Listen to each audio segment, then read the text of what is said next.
Hello, this is Paul here, and I'm going to cover the topic of making Blender propellers again. I've done some previous videos, like down here, and it doesn't have too many views, but it still covers the topic. There's like fan blades, and jets, and turbines, and rotors, and impellers. But Blender propeller is the topic, and there's different ways of doing it. I don't know if I'm going to keep this quick enough, but I'm going to show how to do it with the modifier stack this time. I'm using 2.79b. My computer refuses to run 2.8, and I guess it's just because the graphics card support is rather limited on that new version, and my laptop, it's not like I can stuff anything bigger in the chipset it already has, so I'm out of the game there, but with the 2.79 branch, it still works fine, so that's what I'm using. For object mode, here's the default cube starting out. I'm going to leave it here, but I'm going to add a curve circle, and the cube overlaps it, so if I hide it, you'll see it's there. But we're going to work with the cube. You can delete it if you want, but we're just going to add another mesh. And what I want to do is do it from the top, and we'll delete this face here. Well, before we delete it, we'll move it on the y-axis, y1, and then what I'm going to do is have that face selected, but I'm going to select these end faces so it goes around like that. We don't need those, so I'm going to delete those faces. We have something like this, and that's going to be the start of our blade, or the base of it. And for the curve, alright, so we're set up for modifiers. First, we'll select our cube. I'm going to rename it just because.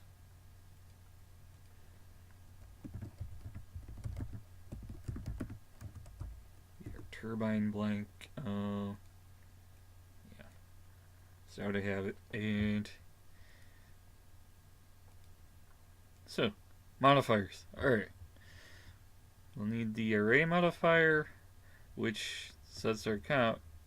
And since we have this lined up to the y-axis, it is going the right way when we do it, and fixed count is fine and relative.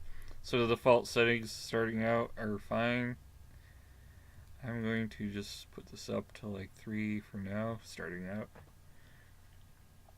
And the next modifier will be our curve modifier. And since we only have the Bezier circle, that's the first curve object. You see it doesn't quite close up, so how do we fix that? Now some people would probably go crazy adjusting the width and all that stuff there, but there is a property in the curve that will take care of this for us. So let's click on the curve object which we're building around and go to the curve properties here. And if you expand this out a bit, you'll see stretch and bounds clamp. You could probably turn off the radius too, we don't need that one, but we do want stretch. And it kind of disappeared, and we turn on bounds clamp and it goes there. If you have bounds clamp by itself, it still won't close. If you have stretch by itself, it's weird, I don't know what happened, but together is what we want, because now if we click back on this and we adjust the array count, it automatically wraps us around the circle, which is what we want. So something that's good, like I could do 5 and turbine blade or something. Okay, so that's fine. The curve is fine. Let's go into edit mode. Usually what we do is use the, what is it, the cut modifier, or not the cut modifier, but the cut tool, and let's add a bunch of cuts. So should be fine for across here, right in the middle, and something like this is fine. Basically you want enough vertices this middle area here.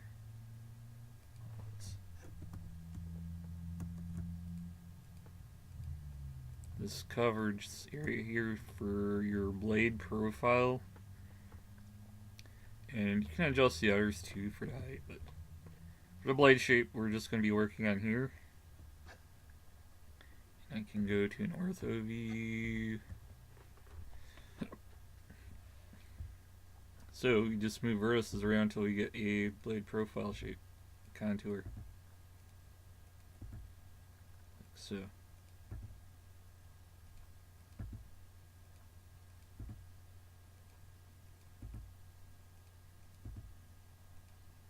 With it locked on ortho, I'm not moving on the other axes.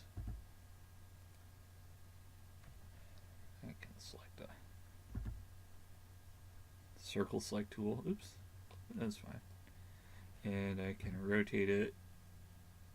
There might be some overlap. And I could probably do an outset. I don't think I'll do that just yet. I'm just gonna shape it. Yeah, I know that's boring and slow shaping stuff, but yeah, it's fine.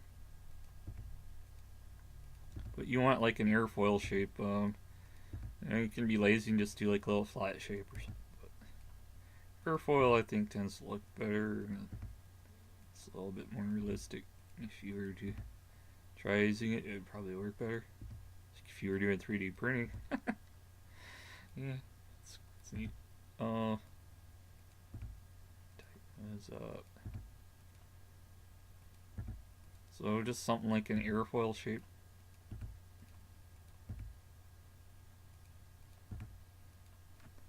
So now you got this little box with the airfoil shape, and you're like, what do you do with that? Okay. And I'm going to use the inset tool, but I'm going to use an outset mode just to give it a bit of an outline. I don't know why that one is overlapping.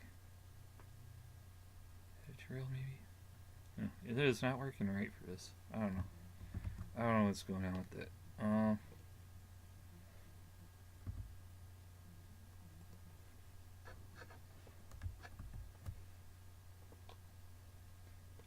Weird. Yeah.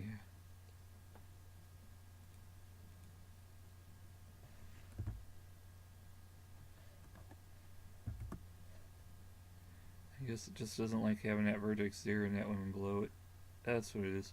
Okay.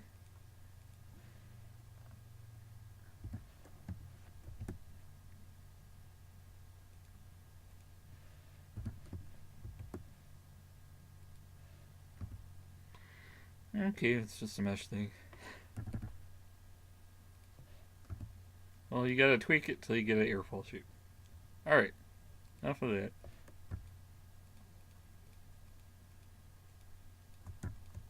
Now let's try outset.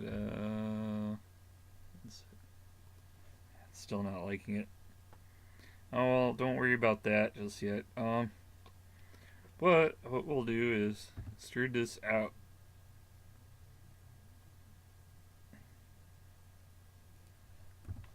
We have an airfoil shape that sticks out, and you can adjust how far it sticks out and stuff.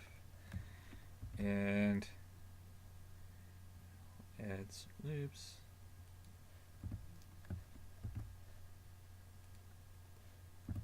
And you can do stuff like twist it.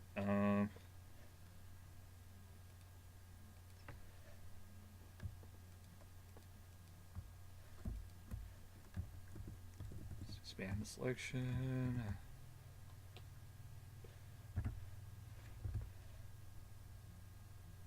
Twist it. And use connect it here, and so you can see you can adjust how much it twists and stuff like that. The different tools. But now you see it is repeated on the array, and I'm just going to leave edit mode, and you can see it is automatically repeated for all the blades. So whatever you do to the one profile shape is carried into all the others. Edit mode, and I can turn it on here. It's a little hard to see though. Turning on these features in the arrays or the, you can see what's going on with. However, turning this off will show you what is actually selected. But it repeats in all the sides, and you changing your blade count, you just change your array count. Keep in mind this does change your aspect ratio. The more blades you have, the narrower it gets in the array, so you will want to scale and changing the offset of the blade in relation to the curve circle you are working with will change its scale. So if I were to select all and move down on a y-axis, you'd see that it is changing like so. And shifting it on the x-axis in relation to the circle. Oh, let me turn off that. It's not doing it here.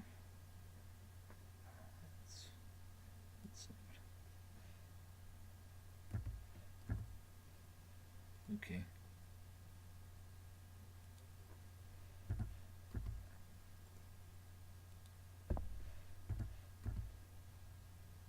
Sometimes that will affect how it turns or rotates on there.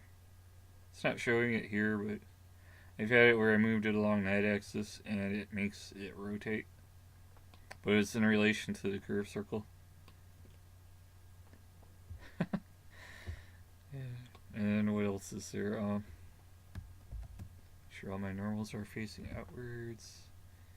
And as long as you don't apply these modifiers, it won't change the actual physical mesh into the turbine.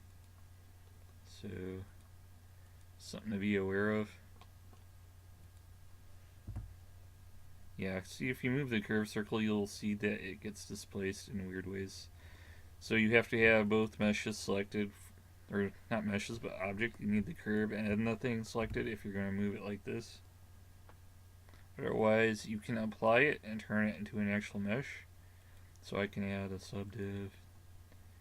And now you see with the subdivision on, it's weird because the first array you need to merge, and then you just start and you need to get that.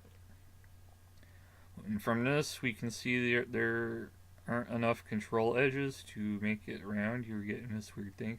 Unless you want that, I'm going to add some control edges. I'm going to change shade and smooth.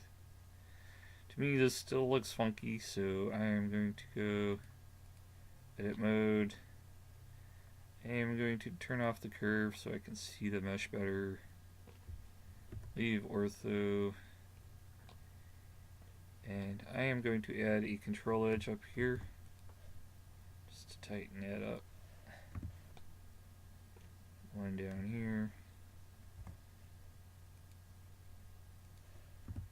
And is this where we're going across? Yes, it is. So, edge there.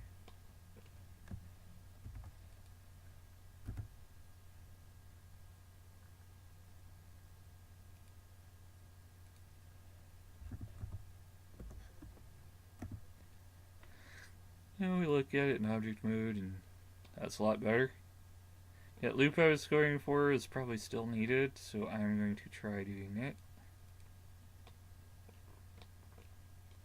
So, what we got here?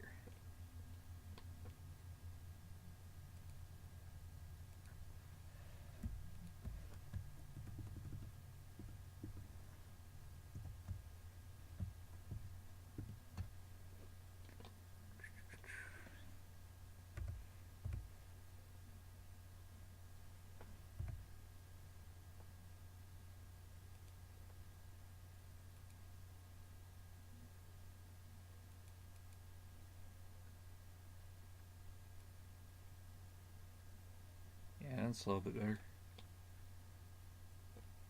And I'm going to square off the edge by all the way to the end, just doing a regular inset.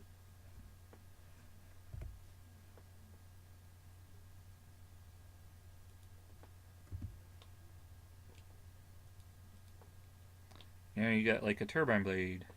As you can see, you can change the count by changing this.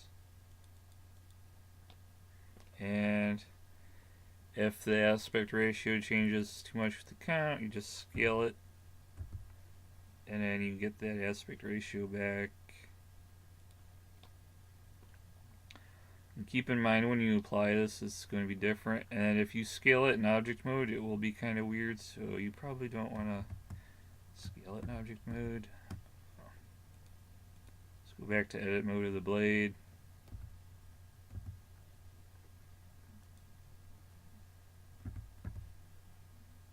Play with the aspect ratio there. This approach, I've noticed one thing is overlapping the blades is a little bit more trickier. I think it can still be done, but it's going to be it doesn't account for overlap as much as some of the others do. There you go. You got a way of creating turbine blades that uses the modifier stack and lets you change it really quick. And now that we have this, object mode, I am going to duplicate this and Alt C and hold on, I'm going to turn off the subsurf because that's going to be heavy, but Alt C, mesh, and GZ, and our new object with the mesh applied. We'll add all those modifiers to it, so you go edit mode and you have your turbine object ready to go, or your fan. Like that. And there are alternative approaches, so I'm going to visit those too. So instead of the curve, there are some that also use just the array.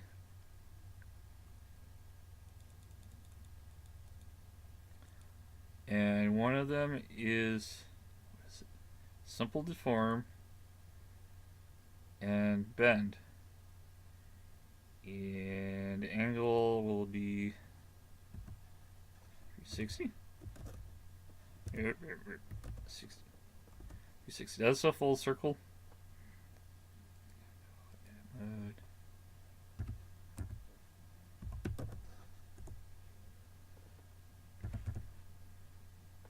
Full circle like so. And as you notice, the object center and the center of the bend approach circle are in two different places. I mean, this works and will give you a turbine shape, but you don't have a defined center point with this approach, because when I change the array account, look at how this offsets. It is always going to be different with the count. So it takes more work. Basically, you have to center the 3D cursor at the center of these points after creating the object and then resetting your origin to that. So there is a way to do it, but it's just extra steps. And the other way of doing it is with the empty. So Shift A.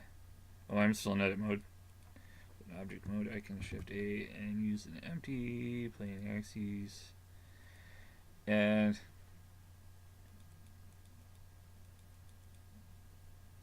so I have 5. And object offset with the array, and we're using an empty. We don't need the relative offset anymore, and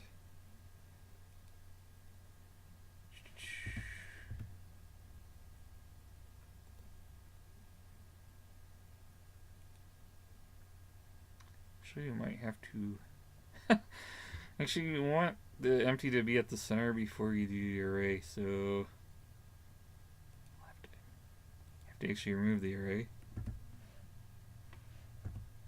Slightly different workflow considerations, but the approaches do work. So I have this position where I want it relative to the empty first, and the empty will be at the center point. So now I can put on the array, turn off this, turn on object, and empty. Radium. Okay. Maybe that's not the case. You know what it is? It is the object center. It has to be. I know what it is. I know what it is. So you want the object center for this, set origin to the same center as the empty. Alright. Turn this on, and it looks like nothing happened. And I'm going to rotate this Z. I'm going to go 360 divided by. It's not doing it right. 360. 360. Well, Blender's way of entering numbers is weird, so to go 360 times divide by 5. There. And what you see in this corner here is 72. My cursors aren't going to it, but 72 in the status corner when it was working. You'll see there's 2 blades, but we want 5 in the array, so. And that just kind of arrays things, so you don't get the curvature and joining like you do with the bend or the, what do you call it? The bend or the curve modifier. But it does kind of keep the original blade profile more. This is better for propellers where you can have separate blades. So that's an alternate approach. I'm just showing some of the pitfalls, like figuring out centers, the workflow, and stuff. So I find the curve object with the circle and all that is a little bit better. And here you go. So I'm showing you have more than one way of making a prop in Blender. Any advantage? The advantageous one is to use the Bezier circle and apply the modifiers based on that. At least I find that's the most flexible one. Alright.